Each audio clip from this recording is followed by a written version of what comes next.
Welcome to a brand new episode of Picking Up the Pixels RPG Love. I'm your host, Boston, and joining me as always is Musum. Hello. Quick plug here. I'm sort of springing this on Musum, but just the other day, just yesterday, he has a brand new music out. How about you tell us what that is and tell us where we can find it?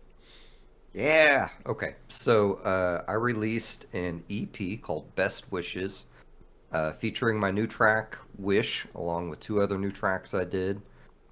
Wish is kind of a slow, ethereal female vocal, guitar, and electronic stuff song.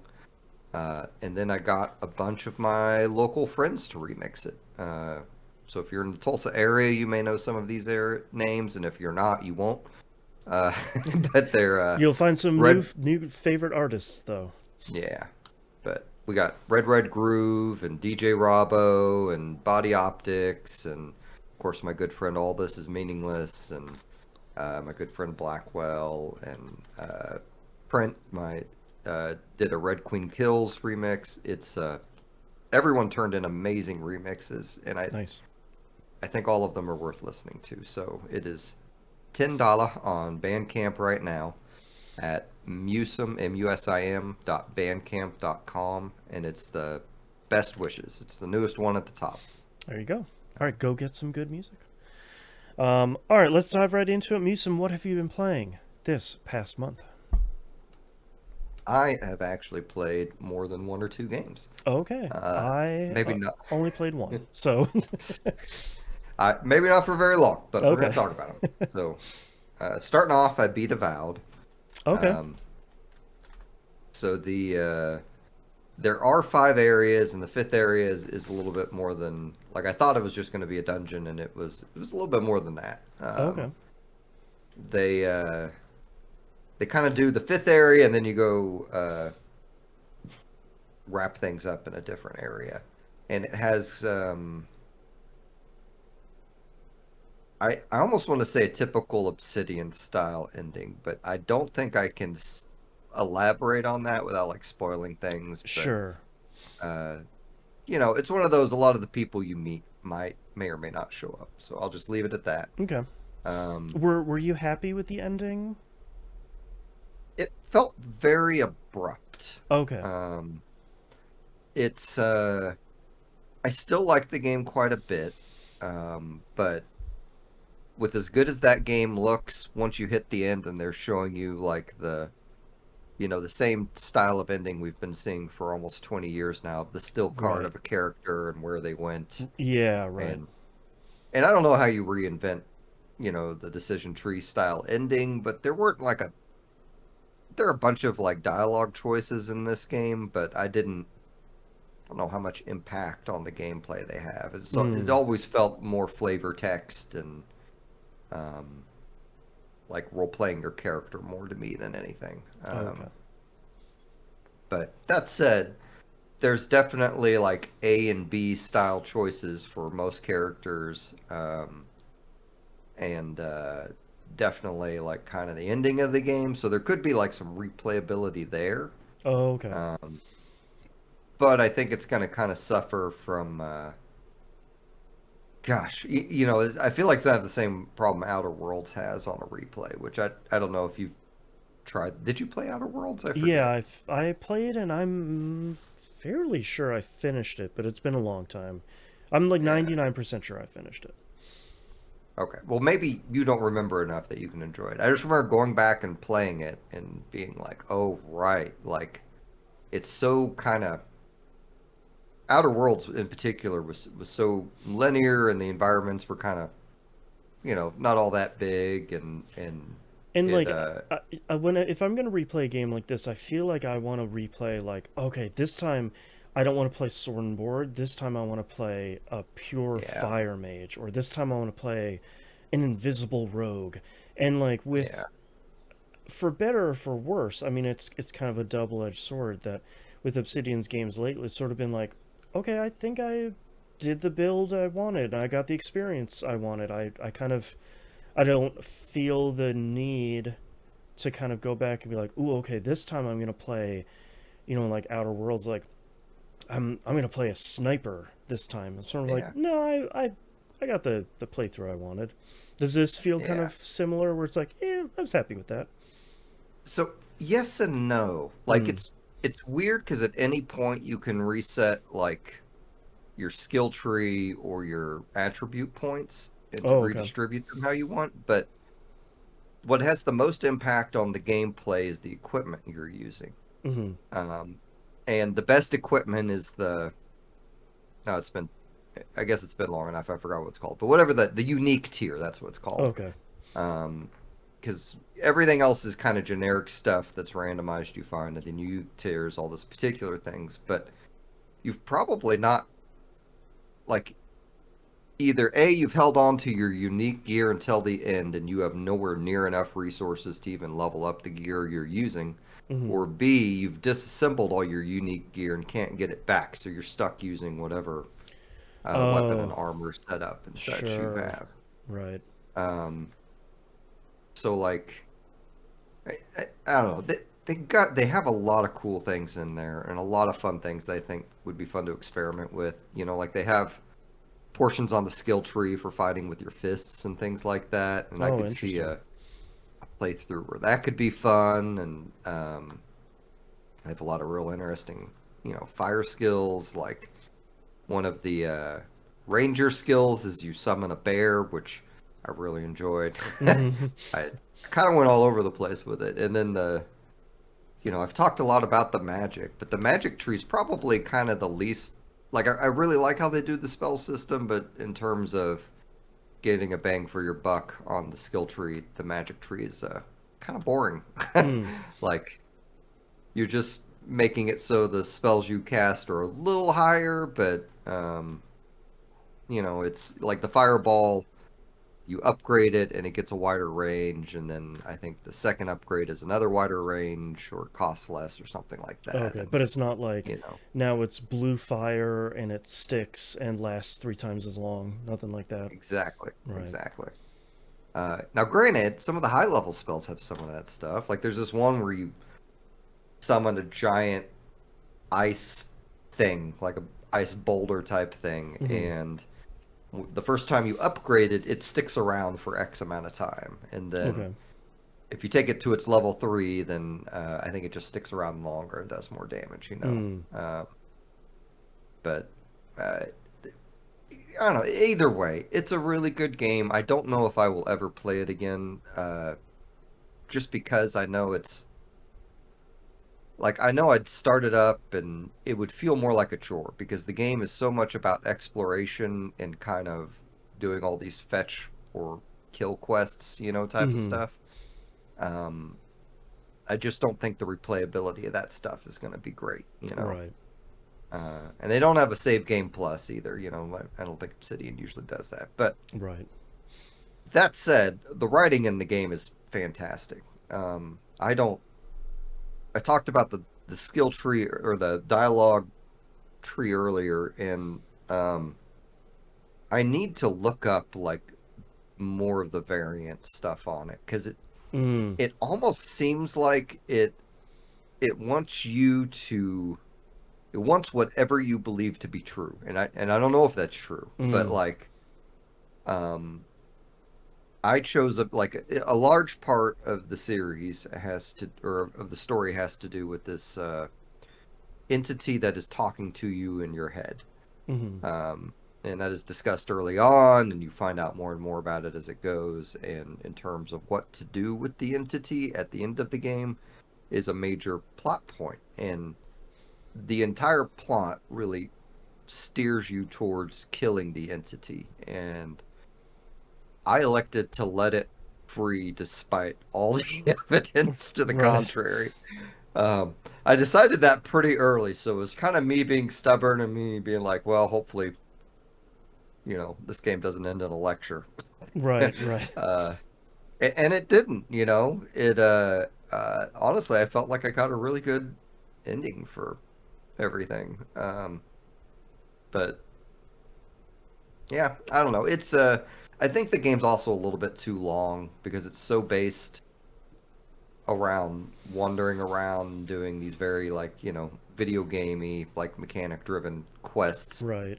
Um, just I think 5 areas was the wrong amount. I think it could have used like 3, It's so but interesting because it sounds like, again, for better or for worse, it's an Obsidian game. Like, there's parts of it yeah, that are super rough and you're just like cutting your fingers every time. And there's parts of it where you're like, yeah, man, they just write incredibly great video games. And then I'm going to spend 5 hours trying to figure out what I'm doing in this quest and like wandering around a field. And then, man, the next 3 hours were so good. And then this area is just super boring. But oh man, the stuff on the other side, it's just like the pendulum keeps swinging all the way from one end to the other. And like, that's part of what I love about Obsidian games is like the highs are really high and the lows are like fascinatingly weird.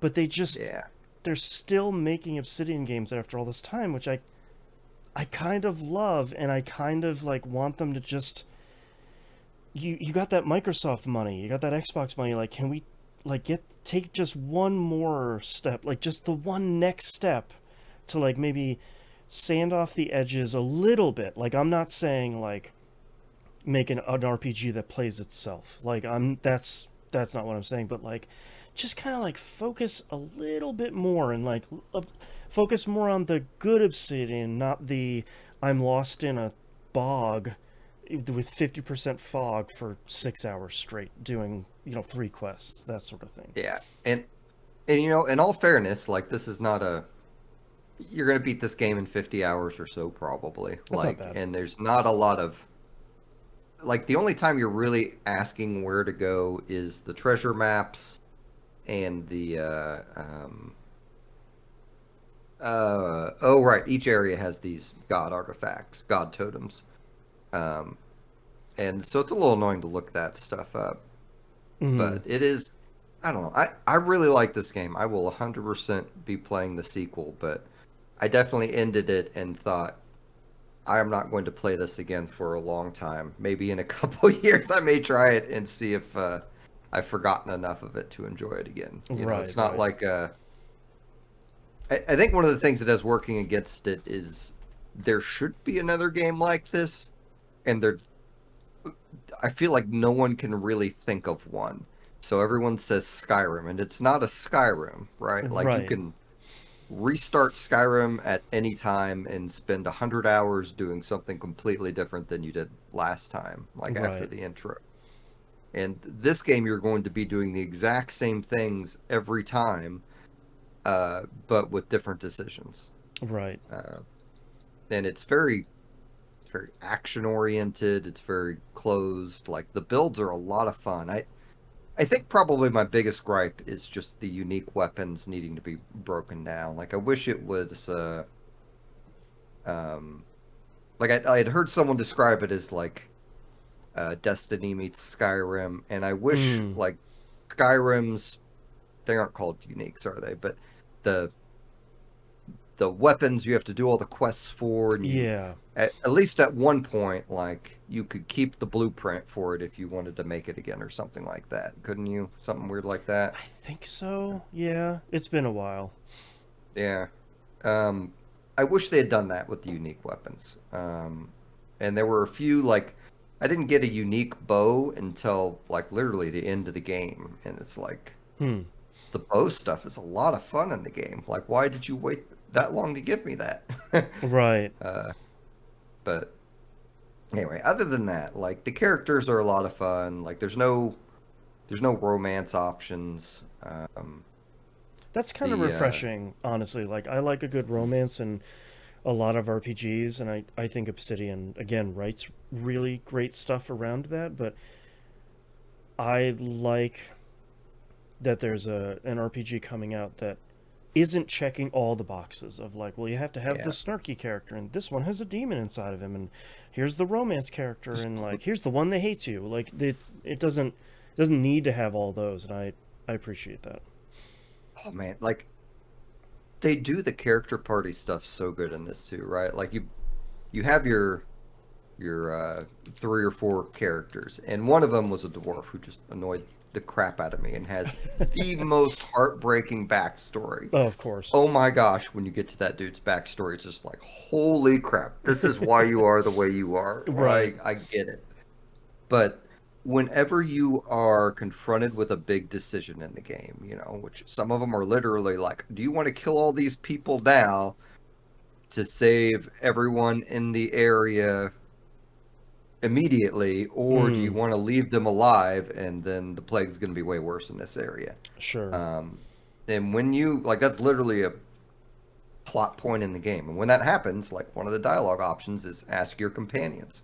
Mm, Um, and they'll all weigh in on it, and they aren't.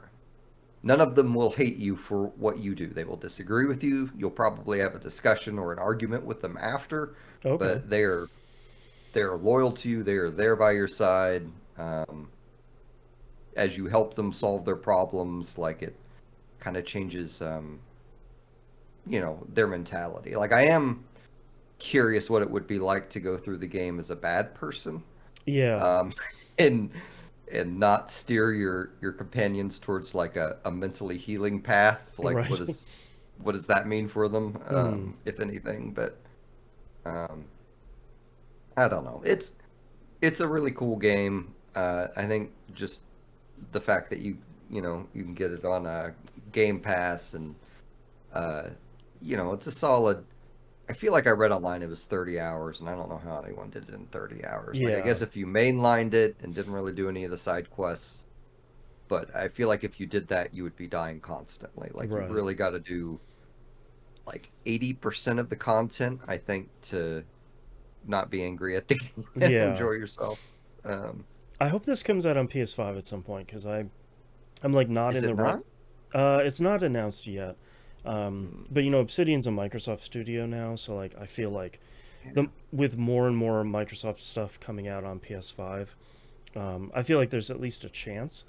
But like I'm not in the place to play this game right now, but I feel like 6 9 months later, if it comes out on PS5, I could be like, yeah, okay, yeah, maybe in the mood for another RPG. Yeah. I felt like this is a game that's a slam dunk for a lot of people. And then one of my coworkers yesterday was like, "Yeah, I tried it, not my thing." Hmm. Played for an hour, bounced. I'm like, "Well, okay, what do I Yeah, you know?" tried it for an hour at least. Like, can't be too mad about Uh, that. yeah. Um, so continuing on, I played a phone game called Thronglets. This is a Black Mirror tie-in game. Oh, Uh, right. they have an episode of Black Mirror where the whole storyline is based around this guy doing hallucinogenic drugs while playing a game that appears to be a combination between Tamagotchi and Lemmings. Mm. Um, and it's personally, I really enjoy like the episode, like this new season of Black Mirror. Um, they had one supremely depressing episode that at the time I watched it was the first episode. Mm. Um, and then I checked later and they had moved it from the first episode. But the rest of the episodes in the series are, to me, less depressing, Mm. which is weird for Black Mirror. But um, anyway, they evidently the guy who made it. One, I didn't realize the guy who wrote Black Mirror used to be a games journalist. I forget his name, but two, he really wanted to make sure the game was playable, so they had gotten some company to help him, and basically, if you have a Netflix account, then it's free. You can just download it from the Mm. App Store on your iPhone or Android, and it's just this weird little colony of cutesy things, and as you help them, they get smarter and then act like they're hacking your phone and things like that. Hmm. Um, and I really enjoyed it, and then it like the little creatures announced that they were going to do some stuff and be back, and then the game closes itself out and opens again, and like the graphics have improved, and there are like a billion crafting options, and I'm like, okay, I'm done, game. Oh boy. This is more than I want out of a phone game. Sorry, guys. Right.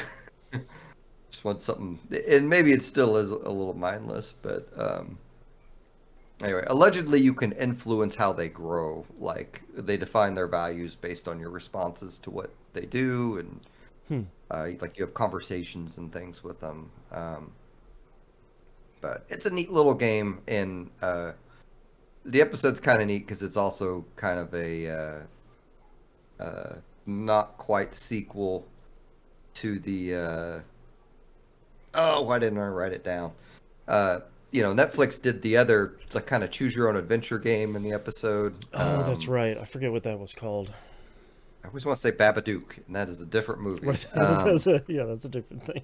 Uh, let's see. It's the okay, I'm not gonna find it immediately, so we won't worry about it. But Yeah. there's like a choose your own adventure game thing, and the game developer in it is the guy who develops the game in the TV show. Ah, okay. Um, he has a very brief moment that he shows up. So continuing onward, probably the most predictable game I will have played from all longtime fans is the Oblivion Remaster. Yes. Um, and I've probably played this the most because even though I have a love-hate relationship with Oblivion, it is a comfort food for me. Hmm. Um, and I've played Skyrim so much for the Yeah. last decade. Like, it's refreshing to do something that's not Skyrim, but is pretty similar. There's I feel like I have a lot to say about this game, and I don't know if I'll get to it all. But let me start off by saying, like, I understand this is a lot of people's favorite Elder Scrolls games. Mm. I understand this is a lot of people's first Elder Scrolls game. Right. Um, I want to reassure you, I don't hate the game, but also that I don't feel the same way as you. You are not less as a human being at all for that. I am just It's very just different. not I'm a your hipster. first favorite. Yeah, Right. it's kind of my least favorite. It's the least of the Elder Scrolls games to me, Mm. honestly. Right. Like if I could replay Daggerfall in a way where it wouldn't crash every 2 seconds, Right. I'd probably replay Daggerfall. And if Arena or Morrowind's controls made sense, I would try those out again too. But um, so man, this thing is just fascinating, and just in general. Like they Hmm. used Unreal 5 to do all the new graphics Yep. and left kind of the base inside it relatively the same. Like I've read articles claiming like that there like these big difference between the leveling system and the combat and third person camera, and those qualify for a remake, but I would argue that all of those changes are fairly minor. Hmm. Um, they like the leveling system, you so in the original game you choose your 6 major skills and then all the other skills are minor skills, and you have to increase your major skills to level up. And it turns out, unbeknownst to me until I was reading up on it today, a chunk of the internet really hated that system. Oh, okay. So now minor skills also help you level up. Interesting.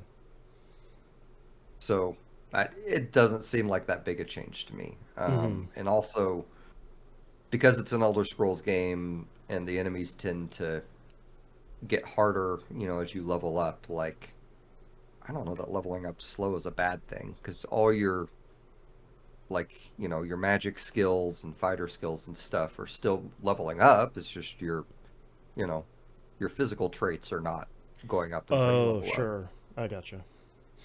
Um, the I booted up the original today. Like I didn't, it informed me I had a bunch of mods I don't anymore. I just wanted to see because it feels very different. It feels like a new game. Hmm. Um, and so I think a lot of that is just kind of Unreal redoing how you see all the graphics. Right.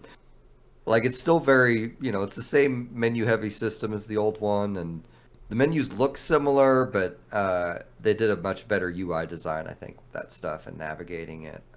But the original's UI had a certain charm to it that I don't Hmm. know if I can verbally describe. Like Right. um,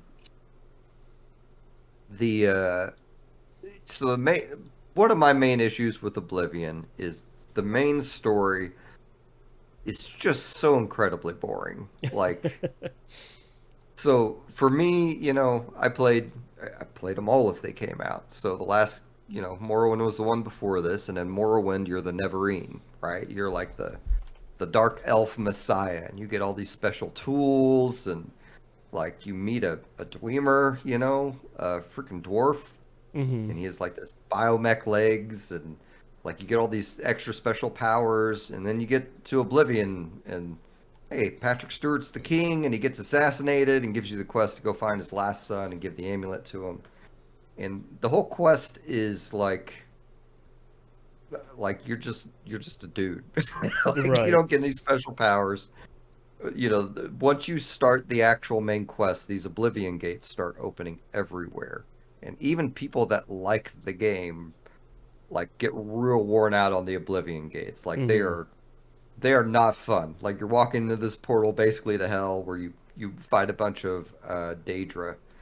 Um, they are much much larger than they should be. Like you were Mm. gonna do an Oblivion gate for probably a couple hours before you can find the place to close it, because that's Oh, ultimately the jeez. goal, is to close it. But they're just gonna keep popping up. So generally, when I start the game, I get out of the starter dungeon, which I should talk about that in a minute too. And then I don't advance the story, so I don't have to deal with any freaking Oblivion gates. Oh, right. Now, granted, you could argue, uh, Daedra are a wonderful source of materials and weaponry and armor I'll that be right are back. Keep going. super high level. Um, but it is, man, those things suck. Um, but I need to talk about the intro. Um, Oblivion has one of the worst intros of any game. Okay, that's too extreme. That's too extreme. It is my least favorite intro, I think, of an Elder Scrolls game. Although I can't remember Arena and Dagger Falls particularly well, because you just start in this 2-hour sewer dungeon where you're fighting rats and goblins, The most and like stereotypical RPG you could get. yes, it is. And it's literally like 2 hours. It is not quick. Like Mm-hmm. all my in real life friends, I was like, so did you start playing? And we were all like, oh yeah, we forgot that was ridiculously long. And then you Yeah, compare it to like Skyrim, and it's like there's a dragon like almost that's right. immediately. You compare it to Morrowind, and Morrowind's intro is literally like you're a prisoner on a boat. Now get off the boat and go. Right. like like there is no intro. Good luck.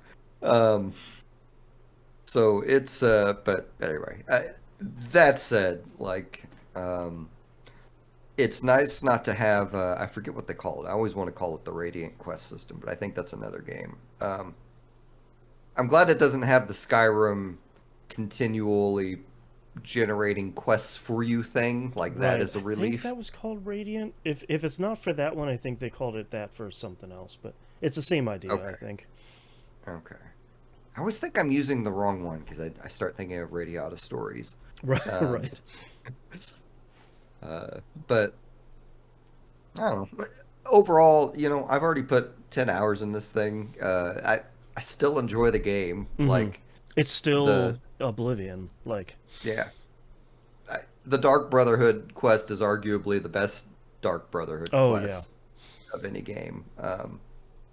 And but granted, it is incredibly corny. It is so corny. So many of these things in this game are corny, and I kind of love that aspect of it too. Right. The Thieves Guild is led by this guy called the the Gray Fox. Mm-hmm. Um, and the Gray Fox has all the thieves you meet they have so what do you do? Like, the thief Yeah. voices That's and right. are Ugh, poor. And then thief. you meet the Gray Fox, and he's like this white bread sounding dude, Yes. if I remember right. Hello, it's me, I haven't run Carl. into him again, but that's what I remember. Yeah. um, but I remember a lot of that stuff being good. That said, I chose a not good quest to start off with, which was the Mm. Mages Guild. And the Mages Guild, you have to go to every single town, and perform a task for the local mages guilds there before they will let you into the main mages library, which is where I wanted to get because that's where spell making is. Oh, okay. Um, and spell making is incredibly fun, even if it is watered down from Morrowind. Mm-hmm. Like Morrowind, you could do some really crazy stuff, and you can still do crazy stuff in Oblivion, just not as crazy.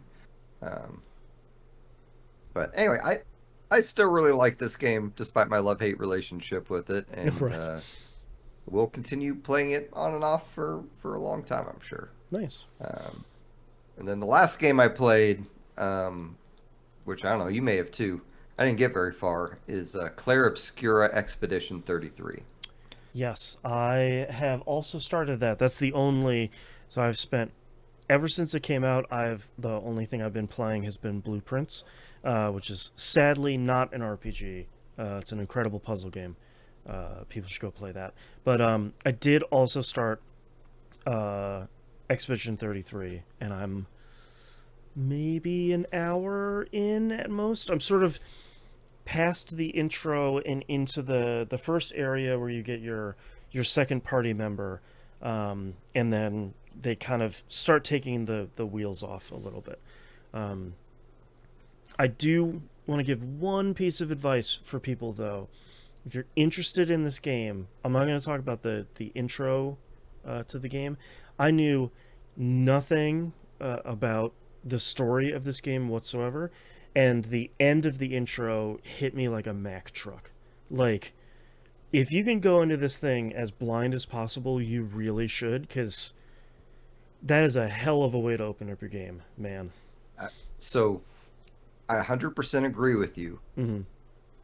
I I think I had read what was supposed to like I didn't know the story beat, but I definitely like was familiar with the whole painter scenario. Okay. And I was like, there's no way the game is gonna get to me by the end. And by the end I was like, I'm ugly crying at an That's right. intro. Holy crap.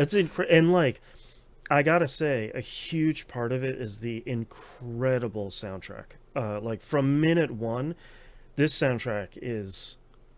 I forgot to look at who the composer is, but it's outstanding. It's Uh, ridiculous. Everything about this game is pretty jaw-dropping. Hmm. Like it is like I'm only not very far in it because I know it needs my full attention. And Yeah. lately I've just needed games that don't need my full attention, like Oblivion. No Hmm. offense, Oblivion. Right. Um, but the Clear Obscuria requires a level of attention. Like its combat is very like dodge and block focused, Yep. um, and the story kind of just demands like for you to pay attention and Yep. absorb what's going on. And I have no idea where this game is going to go.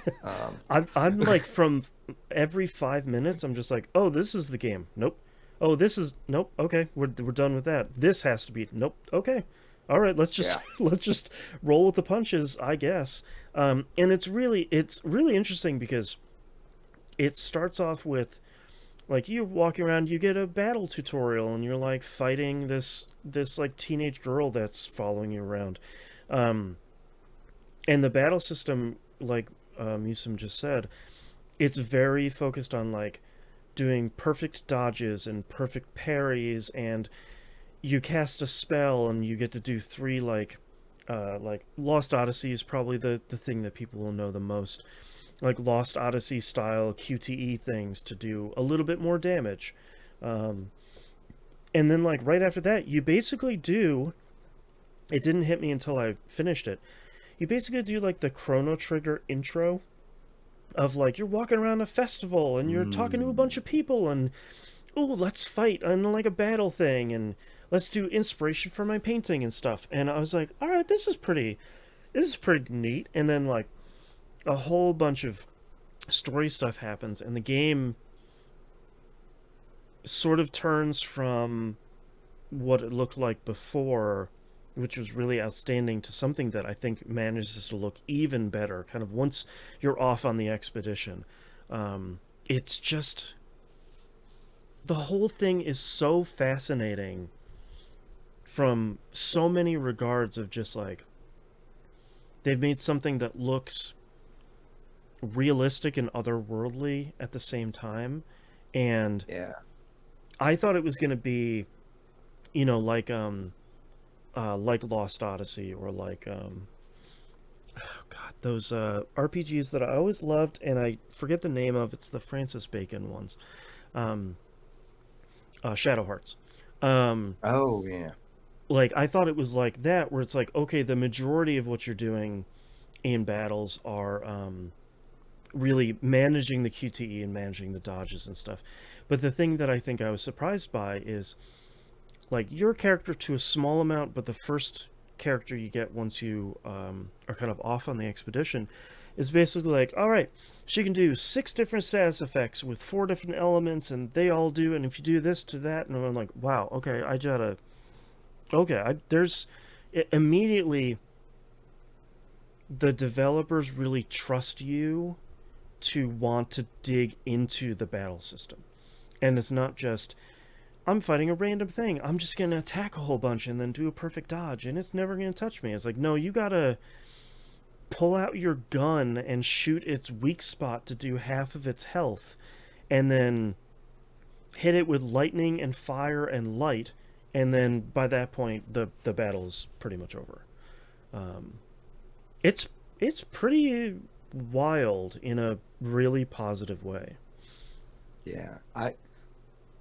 I have a really hard time telling too, like, am I gonna revisit these areas I'm in now or Right, not? Like, I assume the intro we'll probably never see again, but like right, once you get to the dungeon portion, it's like you feel like you're on rails, and then you're like, well, how do I get over there? I don't think I can. right. That looks like cool Uh, stuff over there. What am I yeah, missing? Yeah. yeah, and I found it, I'm a little bit past after you get the second character. You find a thing. I'll be vague, Hmm. and that thing wants you to bring it a thing, and I don't know where to get what it's looking for. And then Mm. my characters got very excited because they saw the tree. Okay. This means nothing to the audience who hasn't Well, played this. You I should. think we're trying to be as vague as possible because I think what has surprised me so much in this game is that it's telling a really strong story that isn't afraid to just take a left turn after taking a left turn. It's not just like you're off on the hero's journey and thanks for the money and dad's sword, mom. I'll be a hero just like he was. And this game is just like, nope, time to rip your heart out. Let's go. Here's an Yeah. incredibly cool looking monster design. Seems like that's not a thing you should fight. Um, Holy crap, were those things horrifying looking, man. it's just Uh, really like Yoko Taro style design of just like that's oh my I, okay. some of those things made me think of Silent Hill 4, honestly. Yes, very Silent Hill too. Yeah. Um, but yeah, I totally see Yoko Taro and all that. Like, this is the new. I mean, this is. It always annoys me, when you read a bunch of reviews and they start calling something a masterpiece, because then my contrarian DNA wants to Right. get in there, and I don't know if I'd call it a masterpiece because I'm not far enough in, but it is Mm. definitely wowed me. Like, it gets your attention, man, and it's Well, on Game Pass. and I think one of the things that's has been surprising me is how many non-RPG players are playing it. It seems to be the RPG of the moment of like, oh, I don't like RPGs. I don't like JRPGs. But Clair Obscur, this French RPG is pretty good. Um, This is like you said, it's pretty on. Final Fantasy, guys. Yeah, like you said, it's on Game Pass. I bought it on PS5. It's only $50, and from what I've heard, it's only about 40-50 hours long. So it's not this like 120-hour huge epic or anything like that. So um, Yeah, I am I am very excited for this. I've just been a very tired person lately, so yeah, I haven't it had just enough hasn't time happened. to dive into it. And I'm like you. I'm like, okay, this feels like something I can't just sort of dip in and out of. I can do that with some of the other games I'm playing, but this one seems to be I want to sit down for like 2 hours and I want to focus on it, kind of absorb all of it and enjoy it while I'm playing it. Yeah. So yeah.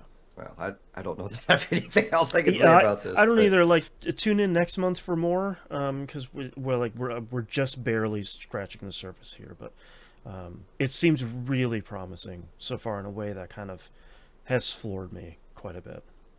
So. Absolutely. Was that the last game you played? That was it. All right, that was the last game I played as well. So let's do some releases here real quick. Breath of Fire 4 is out now on GOG as part of the GOG preservation program. Breath of Fire 4 is a game that was hard to find on the PS1 and kind of hasn't been really released a whole bunch otherwise. It's an outstanding game. I love Breath of Fire 3. I like Breath of Fire 4 even more. And it's only $10 and it's on GOG.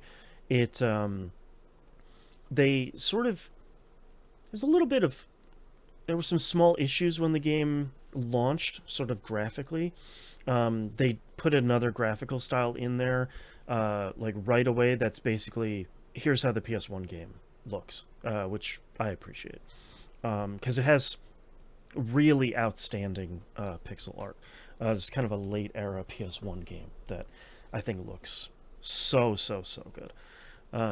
So that's out on GOG right now for $10. We did talk about Elder Scrolls 4 Oblivion Remastered, PS5, Series consoles, and PC. It's out now. Came out on, I think it was the 22nd. This was kind of the... cat, don't eat the... Sorry, my cat is trying to eat this plant. Stop eating plants.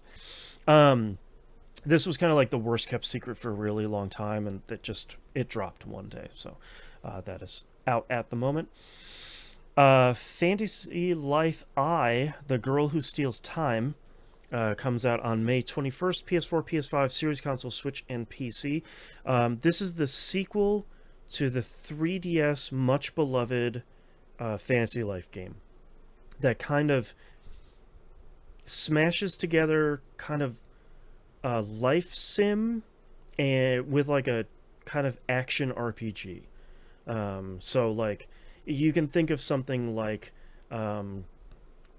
life sim like an Animal Crossing, something like that, but it's like an online hack and slash RPG. People really loved this original one on 3DS, and I unfortunately never got around to it, but people seem to be very, very excited for this one, so check that out as it's coming out. Next game here, on the opposite end of the spectrum, Fuga Melodies of Steel 3 comes out on PS4, PS5, Xbox One, Series console, Switch, and PC. I really loved this first game. I have not yet gotten around to playing the second one. I'm a little surprised, happy, maybe, to hear that this is the end of the trilogy that they're kind of planning here. This has done really great things for the studio, so I thought they'd be like, yeah, we're putting them out. But I'm really excited to check this out eventually. I really need to get to the second one because it sounds like the second one improved a lot of the stuff that I had problems with. It sounds like this third one kind of goes even further to improve that sort of stuff. So I'm excited. I like it. Next up here is Elden Ring Night Rain. Comes out on the 30th, PS4, PS5, Xbox One, Series consoles, and PC. This is the multiplayer co-op Elden Ring.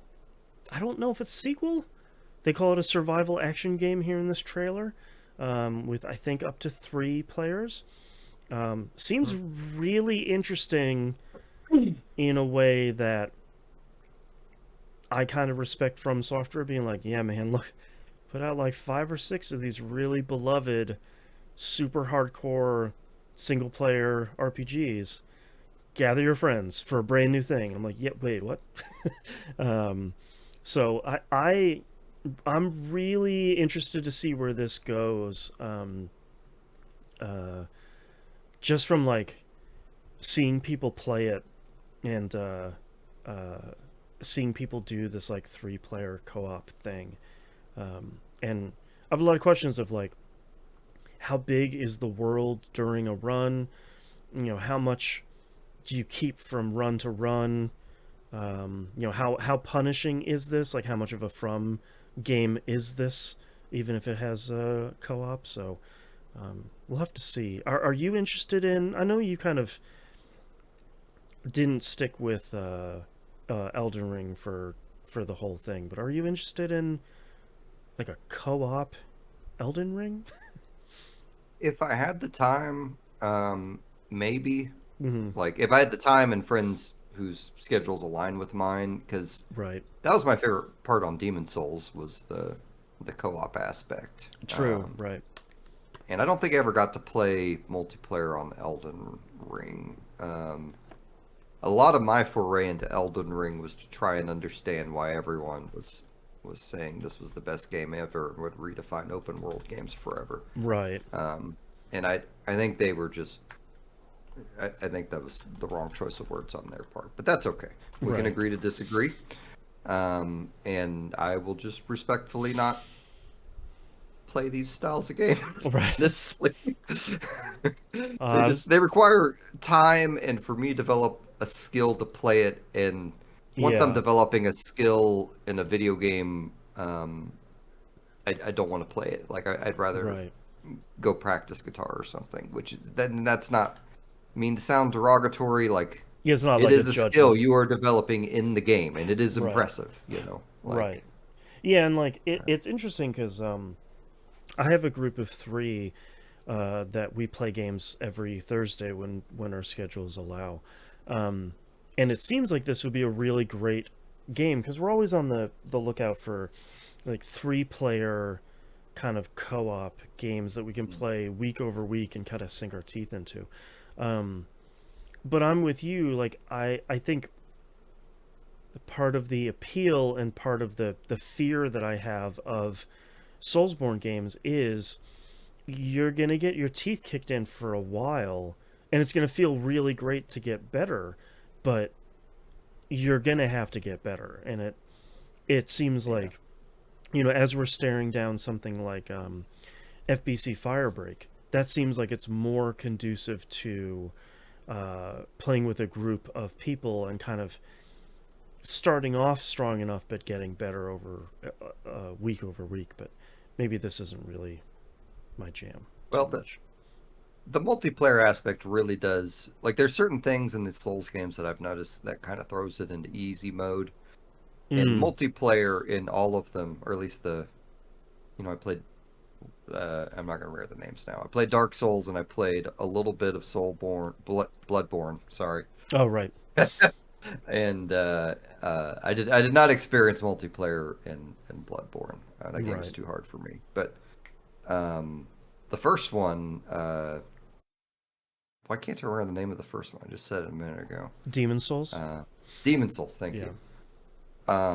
That one, like it literally goes into like everything is so much easier once you add another player to any Yeah. battle in that game. Right.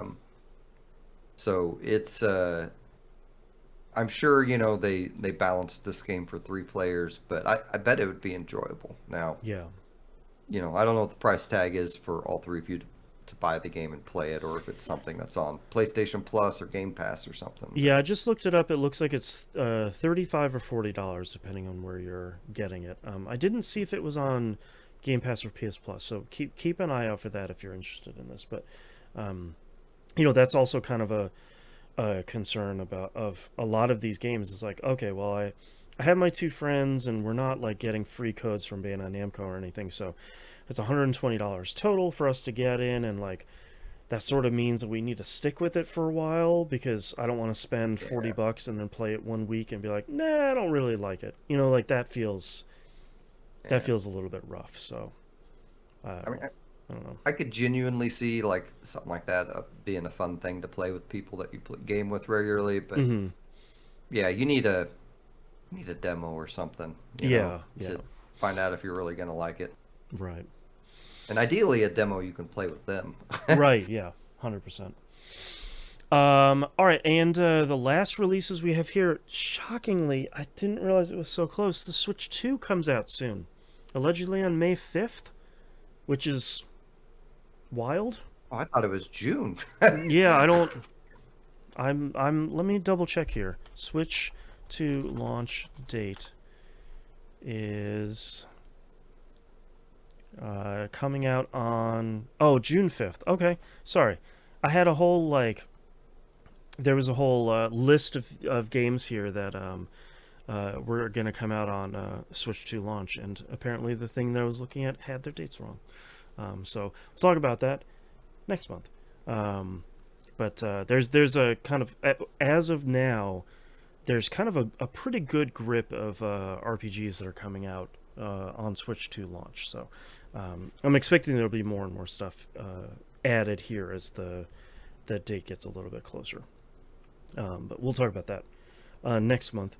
And actually, that's all of the releases we have for this month. I got no news stories, which means we're at the end of our episode. Thank you very much, everyone, for listening.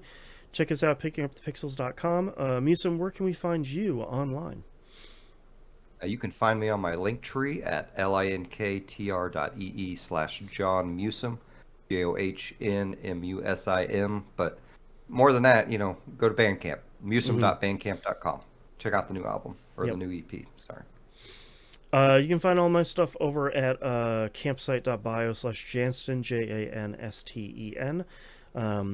Don't forget to check out Destiny Emblem Collector if you like Destiny and the JPEGs there within. And also don't forget to support this show and all the other E1M1 network shows, e1m1.cash. Those ones are the numbers. And I think that's it. So we'll see you all next month. Bye. Bye.